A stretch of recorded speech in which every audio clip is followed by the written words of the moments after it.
Today we're going to investigate some health claims about foods. Today's claim, we're looking at almond milk. Is it actually high in protein? And we're going to do this using everyday equipment that you've already got. So to get started, we really need to know what's involved in making your own homemade nut milk. So what you would normally do is you have a cup of almonds, you would put it in a blender with up to 1 litre of water. Then you would pour it through a sieve to separate the milky bit from the solid bit, which is the pulp, the remaining almond bit that didn't get blended up in your blender. The more high power blender you have, the finer you can make your pulp. And obviously the bigger the strain is on your sieve, the more of that pulp will go through into the milk. But for the most part, people don't really like chunky bits floating around in their milk alternative. So in order to work out how much protein is actually in almond milk so we can actually assess this claim for ourselves, let's have a look at the package of the almonds that you buy.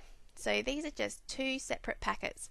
One are activated and dehydrated organic almonds, and the one on the right is just your plain raw almonds that you could buy from your supermarket. They've not been activated and they're not organic, they're just more widely available for the average shopper. Okay, so as you can see, if you look in the per 100 gram column, which is the far right column on the Australian nutritional information labels, what you find is that the average amount of protein in 100 grams of almonds ranges from 19.5 to 25 grams. So how do we work out how much protein is in 1 cup of almonds? So basically, we will put our cup measure on the scales, and you can do this for yourself, and I encourage you to do this after you watch this video. Zero your scales and then pour in your almonds till the cup is full, and then measure how much that weighs. So I did that exercise and I found 1 cup of almonds weighs about 140 grams. So now that we've got the weight of the almonds, I'll talk about that in just a minute and how we're going to use that. The next thing we need to do is calculate how much protein was in 100 grams of almonds. Now we've already got that number from the packaging, and because that ranged from 19.5 to 25 grams, I'm going to go with 25 grams per 100 grams just because it's a round number, and also that'll let us find out what the absolute maximum amount of protein we would get in 1 cup of almonds will be. So the next thing we do is we take that number of how much the almonds weighed. So when I did it, I found out 1 cup of almonds weighed 140 grams. Now I've cross-referenced this with the USDA database, which is basically this huge database of foods and their nutrient values for different size measures, and they said 1 cup of almonds was about 143 grams, so that's close enough for me. So the next thing we do is we multiply 25 by 1.4, and that will tell us how much protein is in 1 cup of almonds.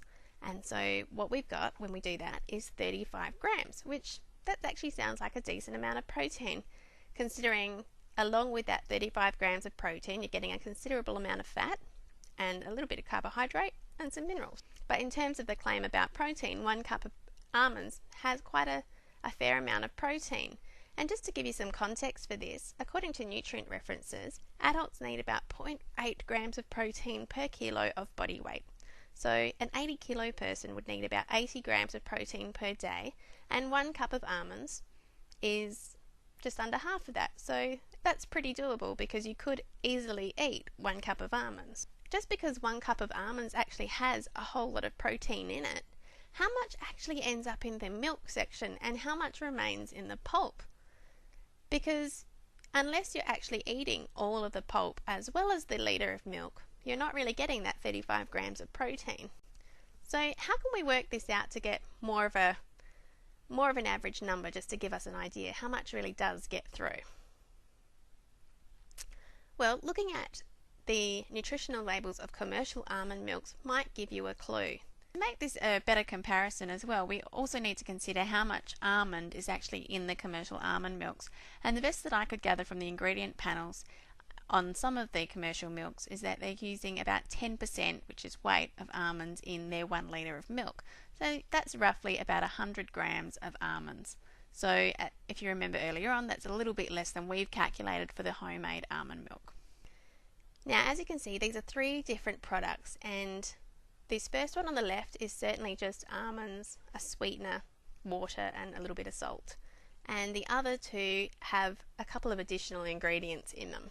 Okay, but the main ingredient is almonds, and that's the main ingredient giving most of the protein in this drink. But as you can see, reading across, the average ranges from 0.3 grams per 100 grams, which is really quite low, to 0.6 grams, which is really quite low. And to give you some context for this, rice milk is 0.3 grams per 100 grams as well. And most of the people interested in high protein foods, for example, would certainly not be considering rice milk a rich source of protein. So all in all, it really isn't fair to say that almond milk is a rich source of protein. Certainly not commercial almond milk anyway. How much actual protein ends up in homemade almond milk? Well, as I said, that really remains to be seen. How thick is your sieve? How much of the pulp are you actually eating? And how much of the milk are you actually drinking? But it's fair to say it's not actually the whole 35 grams if you're only having a cup a day. You might ask, but what about activating the nuts? Well, I'll cover that in another video. Did you find this useful? If you'd like more info like this, check out my website www.lisawhite.net.au.